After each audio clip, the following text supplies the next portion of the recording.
Hello friends, உங்கள் எல்லாரையும் rainbow கிச்சனுக்கு வரவேற்கிறேன். இப்போது கார்த்திகை வரப்போகுது.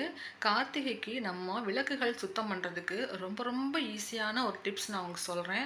அதிகமாக தண்ணி செலவு பண்ணாமல், அதிகமாக சோப்பெல்லாம் யூஸ் பண்ணாமல், ரொம்ப சூப்பராக, ரொம்ப ஈஸியாக நம்ம இந்த மாதிரி விளக்குகள் எல்லாம் சுத்தம் பண்ணலாம். இப்போ பாருங்கள், நான் போன வருஷம் யூஸ் பண்ண விளக்குகள் எடுத்து வச்சுருக்கேன். அதெல்லாம் கொஞ்சம் தூசியாக, அதே சமயம் கொஞ்சம் கரியாக இருக்குது நம்ம விளக்கு ஏற்றின இடமெல்லாம். 2 விளக்கு மட்டும் நான் இப்போ புதுசாக ஒரு தடவை யூஸ் பண்ணது. அது வந்து ஆயிலோடு இருக்குது.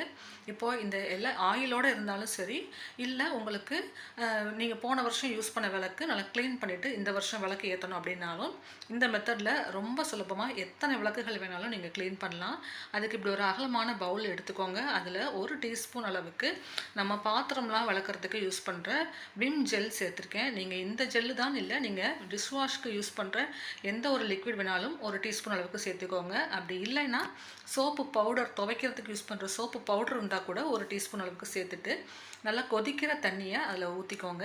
உங்களுக்கு எத்தனை விளக்குகள் வச்சுருக்கீங்களோ அதுக்கு ஏற்ற மாதிரி இந்த சோப்போடைய அளவையும் தண்ணியோடைய அளவையும் நீங்கள் அட்ஜஸ்ட் பண்ணிக்கோங்க.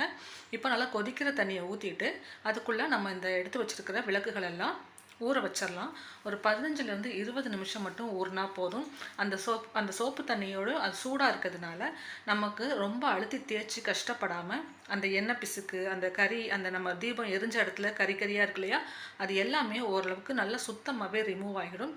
அந்த விளக்கு வந்து கொஞ்சம் கூட எண்ணெய் பிசுக்கு இல்லாமல் நல்லா புதுசாக வாங்கின விளக்கு மாதிரி நீட்டாக க்ளீனாக வந்துடும். கண்டிப்பாக இந்த மெத்தடில் ட்ரை பண்ணி பாருங்கள்.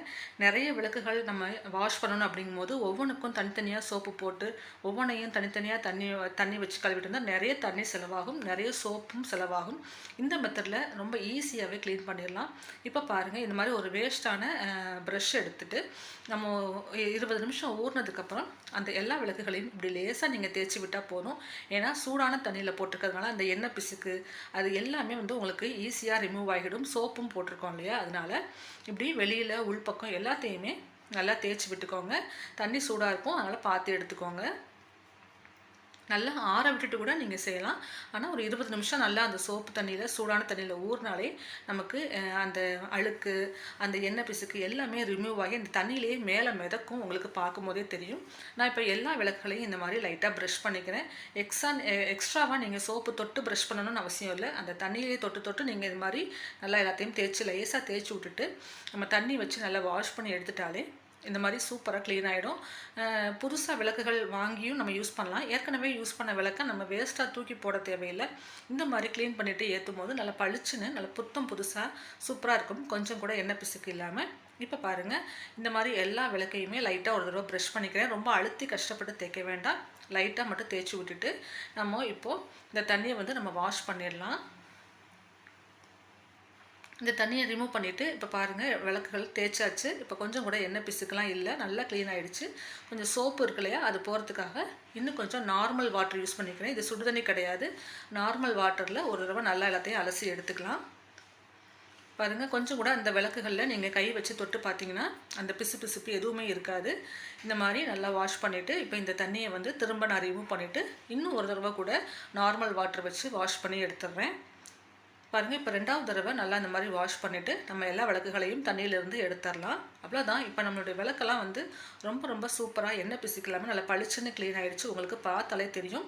நீங்கள் கார்த்திகைக்கு யூஸ் பண்ணுறதுக்கு முன்னாடி இது மாதிரி ஒரு தடவை க்ளீன் பண்ணிக்கலாம். கார்த்திகைக்கு யூஸ் பண்ண விளக்குகளும் எண்ணெய் பிசுக்காக இருக்கும் இல்லையா, அந்த விளக்குகளையும் கூட அந்த திரியெல்லாம் எடுத்துட்டு அந்த எண்ணெயெல்லாம் துடைக்கணும்னு அவசியம் இல்லை. இதே மெத்தடில் இன்னும் கொஞ்சம் எக்ஸ்ட்ராவாக சோப் போட்டு நல்லா வாஷ் பண்ணி நல்லா சுடுதண்ணி ஊற்றி ஊற வச்சுட்டு இதே மாதிரி கார்த்திகைக்கு யூஸ் பண்ண பிறகும் நீங்கள் விளக்குகளை க்ளீன் பண்ணிக்கலாம். இப்போது தண்ணியில் அலசின பிறகு நல்லா ஒரு காட்டன் துணி வச்சு நல்லா தொடச்சி விட்டுடுங்க. பாருங்கள், அந்த ஈரம்லாம் போன பிறகு விளக்கு எப்படி பளிச்சுன்னு புதுசு மாதிரி இருக்குது அப்படின்னு உங்களுக்கு பார்த்தாலே தெரியும். முதல்ல ஆரம்பத்தில் இந்த விளக்கு ஒரு மாதிரி டல்லாக ஒரு மாதிரி கருப்படிச்ச மாதிரி இருந்தது இல்லைங்களா. இப்போ நல்லா வாஷ் பண்ண பிறகு நல்லா ஒரு அந்த விளக்குடைய கலரில் நல்லா ஆரஞ்சு கலரில் அந்த விளக்கு பாருங்கள் நல்லா சூப்பராக புது விளக்கு மாதிரி இருக்குது. இதே மாதிரி எல்லா விளக்குகளையும் நான் தொடச்சிட்டு எடுத்து வச்சிடறேன். இதுக்கப்புறமா இதை நீங்கள் வெயிலெல்லாம் காய வைக்கணுங்கிற அவசியம் இல்லை. நீங்கள் வீட்டுக்குள்ளேயே நல்லா ஒரு 1/2 மணி நேரம் நல்லா ட்ரை பண்ணிவிட்டு நீங்கள் விளக்கு ஏற்றலாம். விளக்கு ஏற்றி முடித்த பிறகும் இதே மெத்தடில் எத்தனை விளக்குகள் வேணாலும் ரொம்ப ஈஸியாக நீங்கள் க்ளீன் பண்ணலாம். பாருங்கள், நல்லா புதுசாக எவ்வளோ பளிச்சுன்னு இருக்குன்னு. எண்ணெய் பிசுக்கெலாம் இல்லாமல் நல்ல புது விளக்கு மாதிரி இருக்குது பாருங்கள். நல்லா பிரைட் ஆயிடுச்சு நம்மளுடைய விளக்கும் கூட. முதல்ல இருந்ததுக்கு நீங்கள் பார்த்துருந்தீங்கன்னா தெரியும். முதல்ல ரொம்ப டல்லாக ப்ரௌன் கலரில் இருந்த விளக்கு, நம்ம யூஸ் பண்ண விளக்கு, இந்த மாதிரி மெத்தடில் நீங்கள் க்ளீன் பண்ணும்போது நல்லா பளிச்சுன்னு புத்தம் புதுசாக சூப்பராக ரெடி ஆகிரும். இந்த வீடியோவில் சொல்லியிருக்கிற மாதிரி விளக்குகளெல்லாம் க்ளீன் பண்ணிவிட்டு நீங்கள் இந்த தடவை கார்த்திகைக்கு தீபம் ஏற்றுங்க. தீபம் ஏற்றி முடித்த பிறகும் கூட இதே மெத்தடில் நீங்கள் ஈஸியாகவே எவ்வளவு விளக்குகள் வேணாலும் க்ளீன் பண்ணலாம். இந்த டிப்ஸ் உங்களுக்கு யூஸ்ஃபுல்லாக இருக்கும்னு நினைக்கிறேன். இந்த வீடியோ உங்களுக்கு பிடிச்சிருந்தா இந்த வீடியோவை லைக் பண்ணிவிடுங்க. இந்த வீடியோவுக்கு ஒரு ஷேர் பண்ணிவிடுங்க. உங்கள் ஃப்ரெண்ட்ஸோடு ஷேர் பண்ணிக்கோங்க. இந்த வீடியோவை சப்ஸ்கிரைப் பண்ணி வச்சுக்கோங்க. நம்ம சேனலையும் சப்ஸ்கிரைப் பண்ணி வச்சுக்கோங்க.